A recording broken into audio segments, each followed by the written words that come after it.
Hi, welcome seventh grade students to the new school year. This is Mr. Carrier, and you may have me, or you may have Mr. Denson for social studies, or even Miss Couch. Mr. Denson and I will be talking you through your first few slides today. We're going to have a great year. We're going to be starting out with West African kingdoms, and they are Mali, Ghana, and Songhai. If you will follow along on the slides with us, there will be a exit slip at the end for you to answer and to turn into us. We'll tell you more about that later. And so it's very important that you pay attention and you focus. Maybe even okay to take some notes while we do this to stay with us. If you have any questions at any time, feel free to get in contact with us through email. You'll have that information from Open House. You can call us here at the school at 792-2108, and we'll be able to help you. And we just know that we're going to have a very successful school year. So let's go ahead and get started on the first slide. We have the three kingdoms of West Africa. And as you see there, as I said them before, you may want to say them out loud to yourself so you can get used to the pronunciation. Ghana, Mali, and Songhai. Those are the three main kingdoms. West Africa developed these three kingdoms, and they grew very wealthy. They were very rich in that time period because of their natural resources. And I know you all talked about that a lot last year. Some of those main resources that we will be talking about are salt, gold, and the trading of slaves, native people. Now let's move on to slide 2, as you can see there on the screen. The main idea is West Africa developed three great kingdoms, as we mentioned before, and for hundreds of years, there were trade routes that were run by Berbers, a northern African group close to Morocco and north of the three kingdoms we're talking about, and they crisscrossed throughout West Africa. Eventually, though, the trade routes were taken over by a succession of West African kingdoms, first starting with Ghana, and then as Ghana started to fall apart for a variety of reasons, the kingdom of Mali took over and it grew its territory, and then finally the third kingdom was Songhai.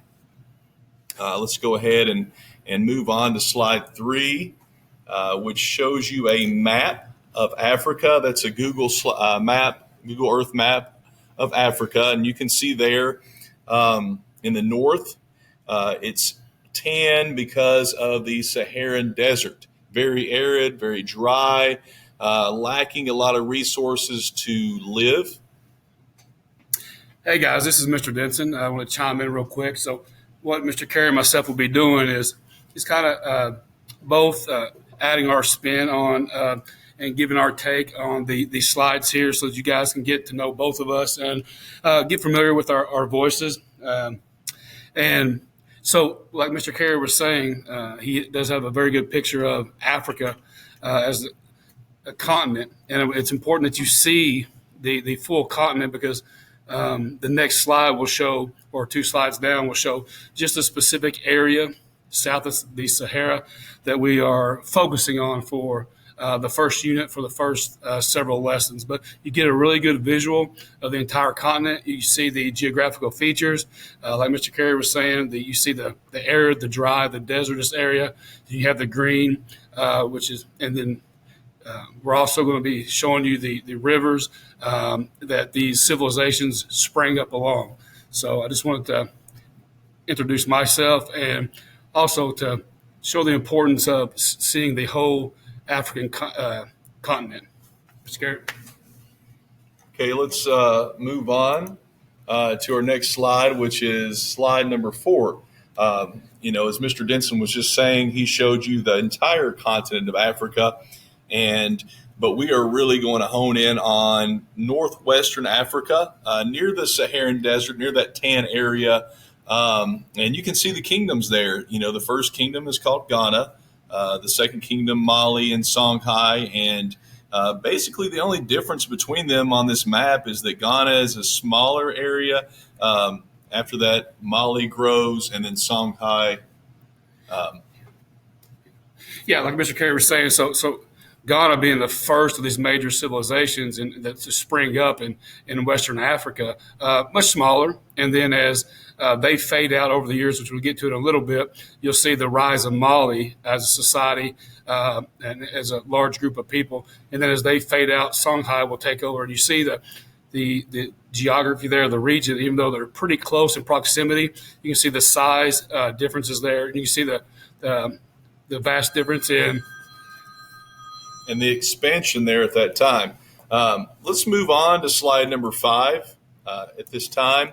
And you can go ahead and you can click on that map, and it's interactive. So if you will, just you can right click on it. Please click on the link for us. And you will have to enable the Adobe Flash Player. And if yours doesn't work, you can kind of look along with ours. It's just another tool for you to use to get an idea of where we're talking about. I always feel it's important to know the exact location of where we are studying. This map, you have a key to the left, and if you click on the Ghana Empire, which is green, you can see the area that it took over there. And then you click on Mali, you can see the land expand as we talked about. And then finally Songhai, as it was the greatest land size of the 3 empires. You can even click on the trade routes, which Mr. Denson will talk to you about. Well, it's also important to note that the time frame that we're talking about is 600 to around 1600, 15 to 1600 AD. So we're looking at about 1,000-year span. And as you can see, we talked about previously Ghana being the first major empire around 1,000, a little bit before that, AD. And then after their empire dwindles, you see the rise of Mali, and then after that, Songhai. And we'll talk about some of the important rulers, how these empires came to be, the resources, the imports and the exports, and what made these 3 specific empires so great during the time frames that we're talking about. And as you can see, the trade routes, very extensive, very important, as trade is. Trade's always important. Trade's been important for each productive civilization since the beginning of time. That's true even today, as we hear China in the news all the time. Trade with China, issues with China. And that's just one of the main countries that we trade with. Of course, we're an interconnected community of countries now, and we depend on one another. The same was 1,000 years ago. No difference in the importance of trade and the importance of great trade routes. And as you see, if you click on gold, salt, 2 of the majorly important trade goods, and we'll talk about a few more of the important trade goods as we go throughout the PowerPoint presentation. But gold, very important. As you know, gold is still a valuable resource. I think if you look on the stock market today, gold fluctuates, but it's usually, if every other stock in the stock market, which is if any of your parents trade or you follow that, it has fluctuated since this pandemic hit, gold has steadily rose. So it's a good commodity to have. And of course, salt, we'll talk about the importance of salt. You don't really think about salt. Maybe you put it on some of your food when your parents cook and so forth. Maybe not.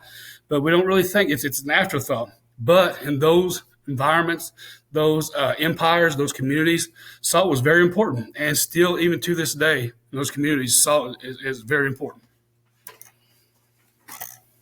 Okay, we are now going to transition to our 6th slide, which is geography. So everything you've heard so far, which is a lot of information on your first day, but the great thing about this is you'll have access to these slides. You can go back and use them. And when you do your assignment, you're going to go and refer back to this as well. I mean, you can play the video, you can hear voices, and it's very interactive. So let's look at geography. Geography, a major factor in the development of West African societies. We've already touched upon that. The Sahara Desert, as you saw from the tan color on the Google map. And as we shown on the other one is like, how are they living in this arid, this dry environment? It's so hot. You don't have the soil to grow crops. You don't have the water to make your crops be plentiful. And so they actually lived a little south of the Saharan desert. It was close to it, but it was south of it.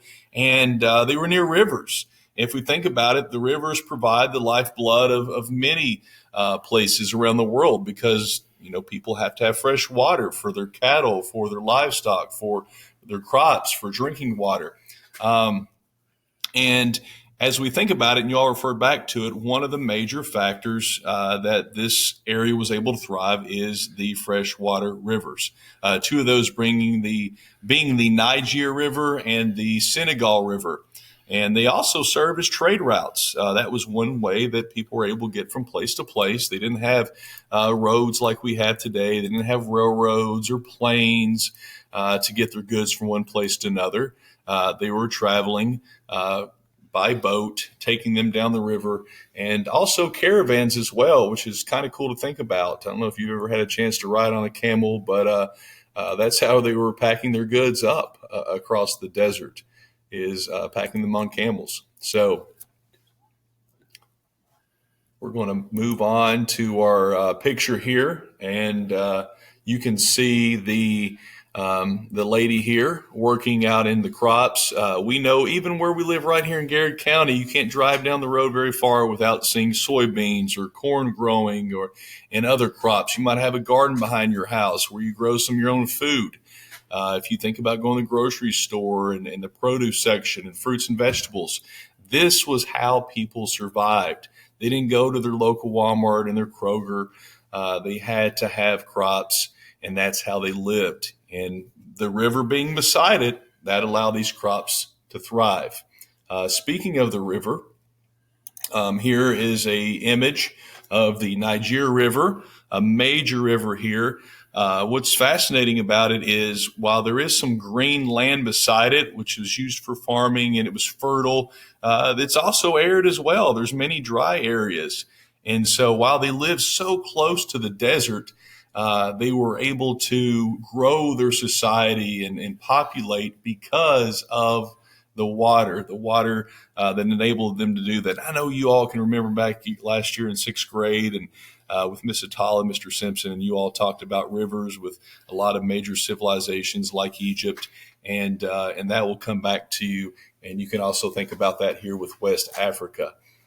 So guys, before we get any further into talking specifically about the three major kingdoms in West Africa, we're going to stop right here for now, give you the opportunity to go back through the slides to look at what we have presented to you today. Maybe watch it again. Hopefully we didn't do too bad. And we're going to have an exit slip that will accompany this slideshow presentation that can be found in your Google Classroom. So look for that and make sure you turn that in. And guys, we'll see you in a couple of days.